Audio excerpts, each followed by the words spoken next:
আসসালামু আলাইকুম। আমাদের এখানে প্রতি বছরের ন্যায় এবারও আয়োজন করা হয়েছিল উপজেলা প্রাণী সম্পদ মেলা। এই মেলা যেহেতু প্রতি বছরই অনুষ্ঠিত হয়, তাই এই মেলাতে প্রতি বছরই আমাদের যাওয়া হয়, কিন্তু কোনো বছরই আমরা আমাদের খামার থেকে কোনো কিছু এই মেলায় নিয়ে যাইনি। এবারই প্রথম এই মেলাতে আমরা আমাদের খামার থেকে কোনো কিছু নিয়ে যাচ্ছি। এখন বলতে পারেন যে অন্যান্য বছর আমরা কেন নিয়ে যাইনি, এটার সহজ একটা উত্তর আমাদের কাছে রয়েছে। সেটা হচ্ছে যে আমরা আসলে এই জার্নি করে গরু, ছাগল বা হাঁস মুরগি কোনো কিছুকে নিয়ে গিয়ে তারপর আবার নিয়ে আসাটা, আমাদের যেহেতু বাণিজ্যিক খামার, তাই কষ্ট করে নিয়ে গিয়ে আবার নিয়ে আসাটা আমাদের জন্য একটু কষ্ট হয়ে যায়। বিশেষ করে আমাদের জন্য কষ্ট না হলেও এইসব প্রাণীদের জন্য অনেক কষ্ট হয়ে যায়। দূর থেকে নিয়ে যাওয়া, নিয়ে আসা, আবার প্রদর্শনীতে রেখে দীর্ঘক্ষণ পর্যন্ত মানুষের সামনে ওরা থাকে। তারপর হচ্ছে যে ওদের একটা বিহেভিয়ার থাকে, এই বিহেভিয়ার গুলো চেঞ্জ হয়ে যায় যখন আবার ফিরিয়ে আমরা খামারে নিয়ে আসি। এজন্যই মূলত আমরা গত কয়েক বছর নেইনি। তবে এই বছর আর কথা ফেলতে পারিনি, আমাদেরকে যেতে হয়েছে। আমরা মূলত আমাদের খামার থেকে বড় যে ছাগলটা রয়েছে এই ছাগলটাকেই নিয়ে যাব, কারণ এটাকে যাতায়াতের জন্য খুব সহজ হবে। আমরা যে ছাগলটা আজকে নিয়ে যাব, এই ছাগলটা লাইভ ওয়েট প্রায় 75 কেজি প্লাস রয়েছে। আলহামদুলিল্লাহ এটাকেই আমরা নিয়ে যাব। তো আগের দিন এটাকে গোসল করিয়ে রেখেছিলাম এবং পরদিন সুন্দর করে একটু সরিষার তেল মেখে আমরা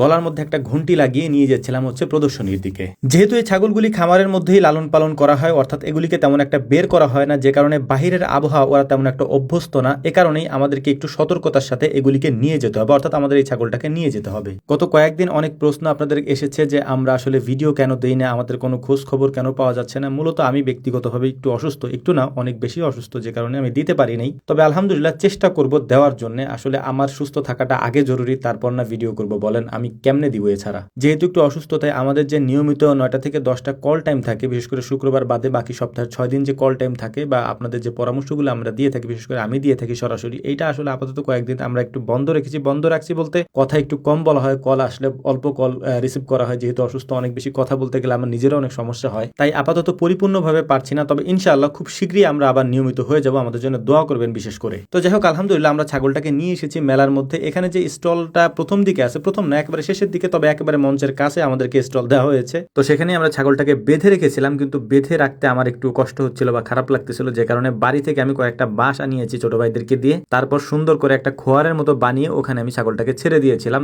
যতক্ষণ পর্যন্ত ছাগলটা এখানে ছিল ছাড়াই ছিল। এখানে 26টার মতো স্টল ছিল। এই 26টা স্টলে মোটামুটি সবকিছুই এসেছিল, গরু, ছাগল, হাঁস, মুরগি, তারপর হচ্ছে যে কোয়েল পাখির বাচ্চা, অনেক কিছু এখানে ছিল। বিভিন্ন জাতের গরু ছিল। তো এগুলি আপনারা দেখতেই পাচ্ছেন। এরকম মেলাটা আসলে দরকার, কারণ আমরা অনেক কিছু জানতে পারি এবং অনেক ধরনের জিনিস শিখতেও পারি। তবে আলহামদুলিল্লাহ একটা জিনিস খুব ভালো লেগেছে, সেটা হচ্ছে এখানে যতগুলি প্রাণী এসেছিল, অর্থাৎ যতগুলি স্টল এখানে ছিল, আমরা একটা জিনিস চিন্তা করলাম, মানে আমরা যে কয়েকজনে ছিলাম এখানে হিসাব করে দেখলাম একটা জিনিস, এখানকার বেশিরভাগ স্টলেই আমরা আমাদের খামার থেকে নিয়ে গিয়ে প্রাণী রাখতে পারতাম, কিন্তু সেটার যেহেতু সুযোগ নেই, আমরা একটাই নিতে পারবো, তাই আমরা একটা ছাগলই এখানে নিয়ে গিয়েছিলাম। এখানে মাশাআল্লাহ অনেক সুন্দর সুন্দর বিড়ালও এসেছিল। এইগুলিকে আমরা দেখতেছিলাম, দেখতে অনেক সুন্দর লাগছিল বিড়ালগুলিকে। এর পাশাপাশি খামার রিলেটেড যেসব যন্ত্রপাতি আছে, তারপর ওষুধ, তারপর হচ্ছে যে খাবার, এগুলিও এখানে ছিল। আলহামদুলিল্লাহ সবার সাথে পরিচিত হয়েছি এবং সবার সাথে কথাও বলেছি, ভালোও লেগেছে আলহামদুলিল্লাহ।